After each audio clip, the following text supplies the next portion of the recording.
Welcome. Let's start that again. Welcome. You know, to quote Lou Manheim in Wall Street movie, good things take time. I'm glad we got this right. It's great to be back on the Kirk Minahan Network. I just want to say thank you to Kirk. I want to say thank you to Barstool. And I definitely want to say thank you to Coleman for working to get me back up and coming to a show that's going to work for the people. And that's all that really matters, folks. So, as the old saying goes, let's get right to it. We're going to talk about the MVPs this week. We're going to talk about the dope of the days and the wonk of the weeks. Unfortunately, today, there is some local sports teams that are going to make up the wonks of the week. But, it happens. All right. So, steak dinner picks. I was 44-25, and that quickly turned into 44-28. I'll cool it with the dope of the day performances. The day of the BYU game, I did have a Privetti. Actually, it was the day after. I did have a Privetti's chicken parm sub, and it was delicious. It's not helping my waistline, but you know what? It is what it is. For my picks, please go to @Robbie V loves it for the steak dinner picks, and please go to @RIP Feaster 5 Hood for the MVP golf picks. Those are our picks on our Twitter. And definitely follow them because we're going to pick winners. All right. Dopes of the day for this week. All right, the first dope of the day is on Ohtani. First off, this man just let some wonk in his life, walk off with $4.5 million, and that money just basically walked out the door, and it was stolen by his interpreter. All right, does anyone actually believe this cock and bull story? Clearly, the interpreter didn't hear the Robbie V loyalty speech in the Colorado, and he should freaking win dope of the day for that alone. Anyway, this guy needs to get a better accountant on Ohtani and a new interpreter. You need to be better on Ohtani and hire better people to work for you. Not some freaking degenerate gambler who's going to bet $500,000 on Ukrainian ping pong and parlay it with freaking, cricket. Take it from Robbie V, You need to look inward and make better life choices. Thank you. All right, let's go to our first ever award. This is the first ever Wedding Wonks of the Week award. On Barstool Sports, there was a story about a couple who was given the venue, the catering, the flowers, the rings that were purchased at cost, of course, the DJ, and the photographer. In addition, a family member gifted them all the alcohol they would need for the wedding. So instead of telling their friends and family to go ham and have at it and have a good time, have some cocktails, grab an Uber home, go tear it up on the dance floor. No. These people earned their Wonk of the Week award when they created their own cash bar to fund a month-long trip to Italy for their honeymoon. This really isn't a good move. You're really just being a bunch of morons. Yes, these are some pretty evil people who have basically guaranteed themselves a life of being a wonk, and not to mention bad karma. I'm not sure what caused these people to think this was a good idea to do this. They had to think eventually it was going to come out. But, of course, they didn't think of it because they're wonks, and that's why they're wonk of the week, not thinking people. You want to avoid being wonk of the week? Do some thinking. Let me tell you. I'm also not sure why the bride told one of her bridesmaids this information.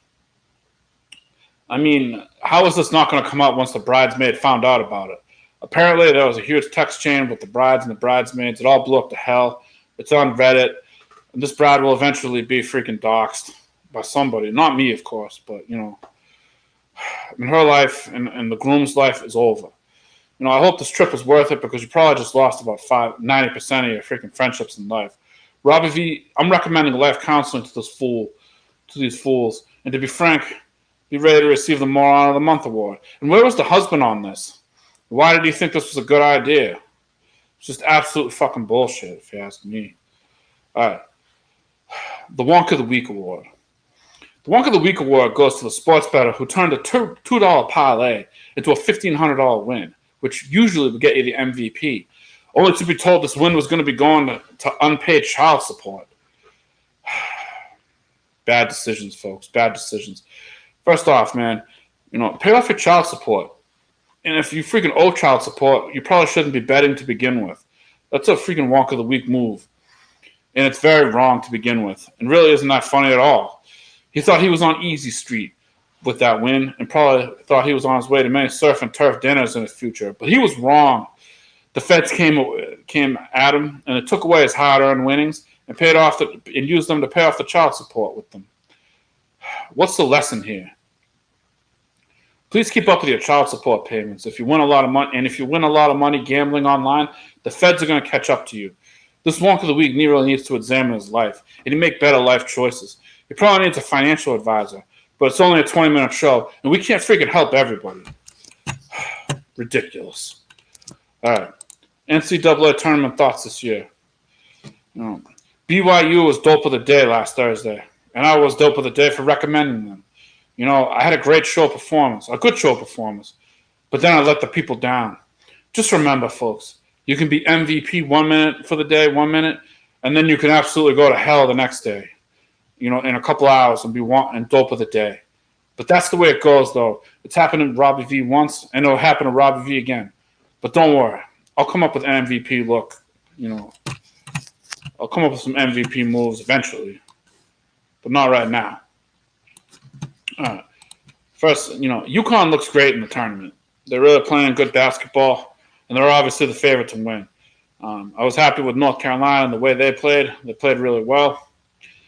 But in Houston, I'm a little down on Houston. They had Texas A&M right where they wanted them. They were up, and then they allowed them to come back. And, eventually they lost. Texas A&M lost to Houston. But they might be my early pick on who could go down early in the tournament, meaning the Sweet 16 round of the Elite Eight. But who knows? I've been wrong before. So let's just, let's take it day by day, folks. All right. Virginia never should have been allowed to play in that game. Honestly, they played like a bunch of jabronis in the playing game.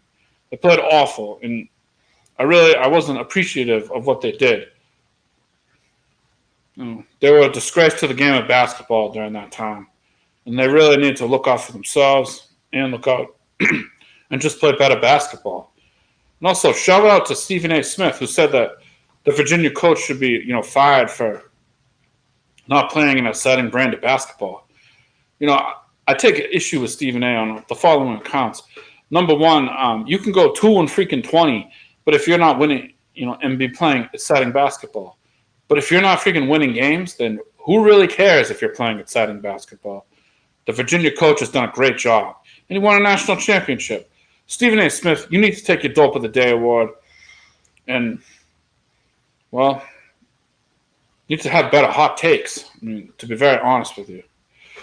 All right. My final thought on the tournament right now is we haven't really seen any huge moments yet, such an iconic buzzer beater to win. But as the games get tighter and more competitive, I think we will get an iconic moment. At least I hope so. The UConn being at the TD Bank North Garden is going to be great for the city of Boston. It's going to be fun. I'm not going, but I wish everyone well. All right. And hopefully the city will pull this off with no problem. All right. The local dopes of the day and Wonks of the week.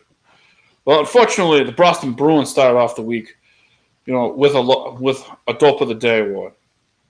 Why, you may ask? It's never good when you're at practice and the coach basically tells the team to wake the fuck up and basically declares that they weren't ready for the playoffs, which is very concerning as a fan. They really haven't been playing that well. And this dope of the day behavior, it's absolutely ridiculous.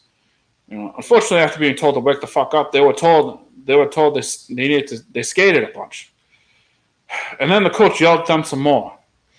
Life comes at you fast, though, for the Boston Bruins, as they went out against Florida, and they won a huge game against the Panthers with a great effort last night. It's a good sign for the team. It was an MVP performance with an MVP award. Only time will tell, but it's been a heck of a 72 to 96 hours for the Bruins, that's for sure. Do I think they're going to really, do well in the playoffs? I think the jury's still out. But these next 10 games, they're going to show us what the team is made of. Tune into the Robbie V show for these latest developments on the Bruins playoff run. Unfortunately for the Boston Celtics, they had a Wonk of the Week performance against the Atlanta Hawks. They jumped out to a 30-point lead and were really on their way to an MVP performance. Until the team ate about 15 pieces of cake and had a gallon of milk to boot and blew the lead, losing by 2. Championship teams don't blow 30-point leads to the Atlanta Hawks. Wonk of the weak teams do that. It's very concerning as a fan that the Celtics blew that lead. I understand that some people are injured, but that's no excuse. You can't do that. Sometimes I question this team has the focus and the killer instinct to win a championship. Hopefully they'll be able to do it. They also need to stay out of the tub, the whirlpool tub and the medical training room, and get out on the floor. Come on, guys. Let's pull it together. This could be your year. It's wide open this year. All right. We're gonna move on to the MVPs. All right. Our first MVPs were the rescue workers at the Baltimore Bridge, and obviously the bridge workers. This really goes without saying that they saved a lot of lives that night.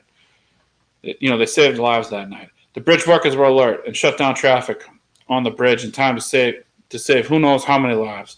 Hey, they did a great job. It was an MVP performance. The rescue workers, I believe, they rescued 2 people in the water. Due to their quick thinking and judgment, they are the MVPs for this week. One of the MVPs. Our second MVP is the New York City cop, Jonathan Diller. Unfortunately, he was tragically, it's an absolute tragedy that he was murdered during a routine traffic stop. He leaves behind a wife and a 1-year-old child. No words can describe the horror of this, but, he died in the line of duty, and, he's an eternal MVP. It's a tragedy that happened. All right. We're going to have a new segment, the Robbie V editorial. Fortunately, the suspect in this case, on Jonathan Diller's case, had 21 prior arrests, which include first-degree robbery, illegal gun possession, selling drugs to an undercover cop, and 2 felony assaults out on the street. Due to some reading, this guy was paroled in 2021.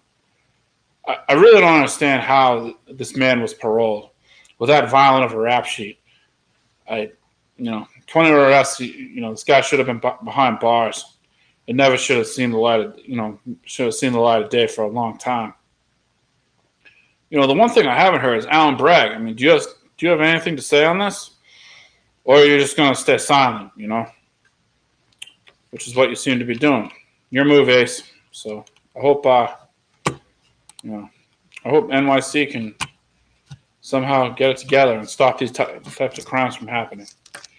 Well, first off, I hope everyone has a great show. Has a good time up in Maine. And please go to Gritty's and watch Mike of the Minifans. It was a great time last year, and it'll certainly be a good time this year. And also, hope everyone has a good time at the State Theater on Saturday night for the show. Take it from Robbie V. Have a good dinner before the show. Make sure you have a few beverages and stay hydrated throughout the show. It's going to be a great night. You don't want to be all looped out of your mind at the opening scene and can't remember anything. That's not a good idea. I guess that's my tip of the day. All right. The steak dinner picks are on Thursday this week, and they're on Saturday. We're not going to do any Friday picks because they conflict with my bowling league on Friday night. But for all 5 people who care, my bowling league, I didn't really bowl that well last week, so I kind of need to step it up. I had one good game, but could have been better. All right. Well, again, everyone have a good time at the show. Please subscribe to the Kirk Minahan Network and, watch the Office Strips, the Consistency Podcast, Gus's video game show, which, really got good views. Keep in mind that, Quantum Kirk is going to be coming back soon, so be on the lookout for that.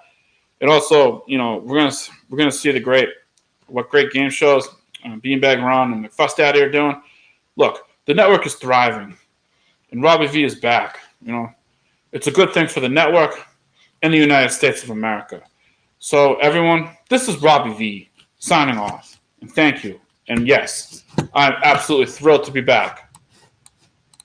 Thank you, and have a good night.